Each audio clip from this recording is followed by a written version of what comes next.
ನಮಸ್ಕಾರ ವೀಕ್ಷಕರೇ. ಈ ಹಿಂದೆ ನಾವು ಜನವರಿಯಲ್ಲಿ ಸುವರ್ಣ ನ್ಯೂಸಲ್ಲಿ ಒಂದು ಪ್ರೆಡಿಕ್ಷನ್ ಕೊಟ್ಟಿದ್ವಿ. ಇರಾನ್ ಯುದ್ಧ ಶುರುವಾಗುವ ಡೇಟು, ಇರಾನ್ ಯುದ್ಧದಲ್ಲಿ ಆಗುವಂಥ ಘಟನಾವಳಿಗಳ ಬಗ್ಗೆ ಹೇಳಿದ್ವಿ. ಸೊ ಅಲ್ಲಿ ಒಂದು ಧರ್ಮಗುರು ಸುಪ್ರೀಂ ಲೀಡರನ್ನು ಅಸ್ಯಾಸಿನೇಷನ್ ಆಗಿ ಒಂದು ಯುದ್ಧ ಇಂಟೆನ್ಸಿಫೈ ಆಗುತ್ತೆ ಅಂತ ಹೇಳಿದ್ವಿ. ಅದೇ ಥರ ನಾವು ನಡೆಯಿತು. ಅಲ್ಲಿ ಸುಪ್ರೀಂ ಲೀಡರ್ ಹತ್ಯೆ ಕೂಡ ಆಯಿತು. ಅದಲ್ಲದೆ ಅಮೇರಿಕದ ಒಂದು ಎಕ್ಸಾಂಪಲ್ ಕೊಟ್ಟು ಈ ಥರವಾದಂತಹ ಒಂದು ಪರಮಾಣುಗಳು ಪ್ರಯೋಗ ಆಗುತ್ತೆ, ಅದರಿಂದ ಜನಗಳು ಒಂದು ಆತಂಕದಲ್ಲಿ ಬದುಕ್ತಾರೆ ಅಂತ ಹೇಳ್ತೀವಿ. ಸೊ ಅದೇ ಥರನಾಗಿ ಅಮೇರಿಕ ಪರಮಾಣು ಪ್ರಯೋಗದ ಒಂದು ಆತಂಕ ಇಡೀ ಜಗತ್ತಾದ್ಯಂತ ಸುದ್ದಿ ಆಯಿತು, ಅದೇ ಕೂಡ ನಡೆದೋಯ್ತು. ಅದಲ್ಲದೆ ಅಲಿ ಖಮೇನಿಯ ಒಂದು ಹತ್ಯೆ ಆದ ದಿನದಂದು, ಅಂದರೆ ಫೆಬ್ರವರಿ 28ನೇ ತಾರೀಕಿಗೆ ಒಂದು ನನ್ನದೇ ಆದಂಥ ಅನಲೈಸ್ ಮಾಡಿ ಒಂದು ವಿಡಿಯೋವನ್ನು ಸುವರ್ಣ ನ್ಯೂಸಿಗೆ ಕಳಿಸಿದ್ವಿ.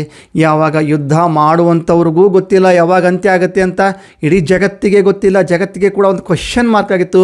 ಪೊಲಿಟಿಕಲ್ ಎನಲಿಸ್ಟ್ಗಳಿಗೆ ಇದು ದೊಡ್ಡದೊಂದು ಚಾಲೆಂಜಿಂಗ್ ಟಾಸ್ಕೇ ಆಗಿತ್ತು. ಅದಲ್ಲದೆ ಜನಗಳ ಮಧ್ಯದಲ್ಲಿ ಸುಮಾರು ಗೊಂದಲ ಆಗಿತ್ತು. ಜನಗಳಿಗೆ ಒಂದು ದಾರಿ ಅಂತಲೇ ಗೊತ್ತಾಗ್ತಿರಲಿಲ್ಲ. ಸೊ ಆ ಟೈಮಲ್ಲಿ ಒಂದು ನಾವು ಭವಿಷ್ಯವಾಣಿಯನ್ನು ಮಾಡಿ ನಾವು ಸುವರ್ಣ ನ್ಯೂಸ್ಗೆ ಕಳಿಸಿದ್ವಿ. ಅದರಲ್ಲಿ ಏನು ಹೇಳ್ತೀಪ್ಪ ಅಂತಂದರೆ 40 ಡೇಸಿಂದ ಶುರುವಾಗಿ 55 ಡೇಸ್ ಒಳಗಡೆ ಒಂದು ಈ ಯುದ್ಧ 70% ನಿಲ್ಲುತ್ತೆ, ಪಾಸ್ ಬಟನ್ ಪ್ರೆಸ್ ಆಗುತ್ತೆ. ಅದು ಇನ್ನೂ 30% ನಿಲ್ಲಬೇಕಾದಾಗ ಮುಂದೆ ಕ್ರಮೇಣವಾಗಿ 6ರಿಂದ 7 ತಿಂಗಳವರೆಗೂ ಶುರುವಾಗುತ್ತೆ, 7 ತಿಂಗಳವರೆಗೂ ಟೈಮ್ ತಗೊಳುತ್ತೆ ಅಂತ ಹೇಳ್ತೀವಿ.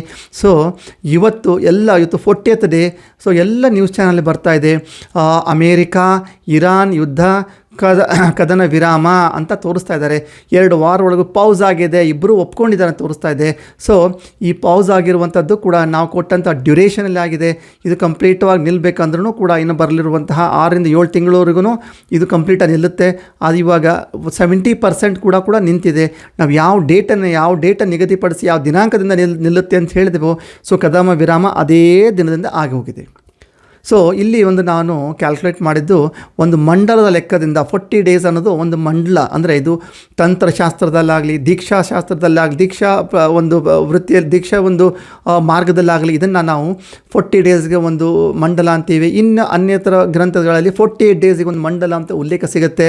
ಸೊ ಇದನ್ನು ನಾನು ಆನ್ ಆ್ಯನ್ ಅವರೇಜ್ ತೊಗೊಂಡು 40ಯಿಂದ ಶುರುವಾಗಿ ಒಂದು 55 ಡೇಸ್ ಅಂತ ನಾನು ಕೌಂಟ್ ಮಾಡಿ 55 ಈ ಒಂದು ಡ್ಯೂರೇಷನನ್ನು ಜಗತ್ತಿಗೆ ಹೇಳಿದ್ದೆ.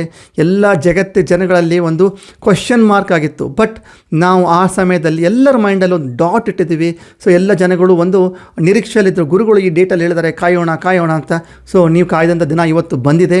ಸೊ ಎಲ್ಲ ಚಾನಲಲ್ಲಿ ಕೂಡ ಇವತ್ತು ಅನೌನ್ಸ್ ಆಗ್ತಾಯಿದೆ, ಇರಾನ್ ಮತ್ತು ಅಮೇರಿಕದ ಯುದ್ಧ ಕದನ ವಿರಾಮವಾಗಿದೆ ಅಂತ ಅನೌನ್ಸ್ ಆಗ್ತಾಯಿದೆ. ಸೊ ನಾವು ಕೊಟ್ಟಂಥ ಭವಿಷ್ಯವಾಣಿ ಕೂಡ ನಿಜವಾಗಿದೆ.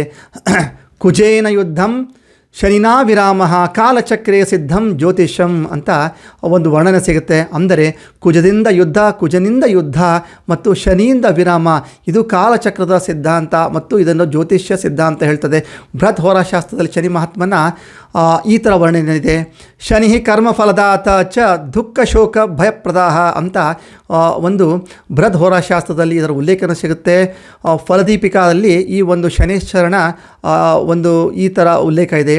ಮಂದಃ ಶನೇಶ್ವರ ಪಾಪಃ ಕರ್ಮ ಫಲಪ್ರದಾಯಕ ಅಂತ ಫಲದೀಪಿಕಲ್ಲಿ ಸಿಗುತ್ತೆ. ಇದೇ ಒಂದು ಸಾರಾವಳಿಯಲ್ಲಿ ನಾವು ನೋಡಿದಾಗ ಶನಿ ಮಹಾತ್ಮನ ಭೌಮಃ ಕ್ರೂರ ಯದಾ ಜ್ಞೇಯ ಯುದ್ಧಕಾರಕ ಉಚ್ಛಯೇತ್ ಅಂತ ಹೇಳ್ತದೆ. ಸೊ ಒಂದು ಶನಿ ಮಹಾತ್ಮನ ಒಂದು ಈ ಒಂದು ಎಫೆಕ್ಟು. ಕುಜ ಮಹಾತ್ಮ ಏನು ಮಾಡ್ತಾನೆ ಅಂತ, ಕುಜದೇವರು ಏನು ಮಾಡ್ತಾರೆ ಅಂದರೆ ಯುದ್ಧನ ಶುರು ಮಾಡ್ತಾರೆ, ಶನಿದೇವರು ಇದನ್ನು ಅಂತ್ಯಗೊಳಿಸ್ತಾರೆ.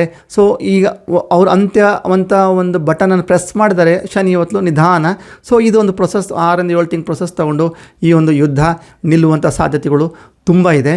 ಸೊ ನಾವು ಹೇಳಿದಂತಹ ನಿಗದಿಪಡಿಸಿದಂಥ ಒಂದು ಮಂಡಲ ಕಾಲಾವಧಿಯಲ್ಲಿ ಇದು ನಡೆದು ಹೋಗಿದೆ. ಸೊ ಇಲ್ಲಿಗೆ ನಾವು ಕೊಟ್ಟಂತಹ ಪ್ರಿಡಿಕ್ಷನ್ ಕೂಡ ಸತ್ಯ ಆಗಿದೆ ಅಂತ ಜಾಹೀರಾತಾಗಿದೆ.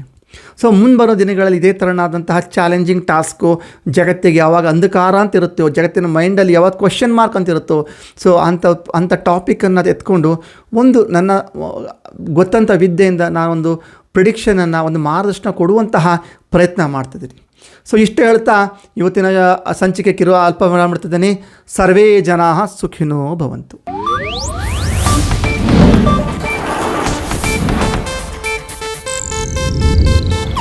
ಇದು ಏಷ್ಯಾನೆಟ್ ನ್ಯೂಸ್ ನೆಟ್ವರ್ಕ್ ಪ್ರಸ್ತುತಿ.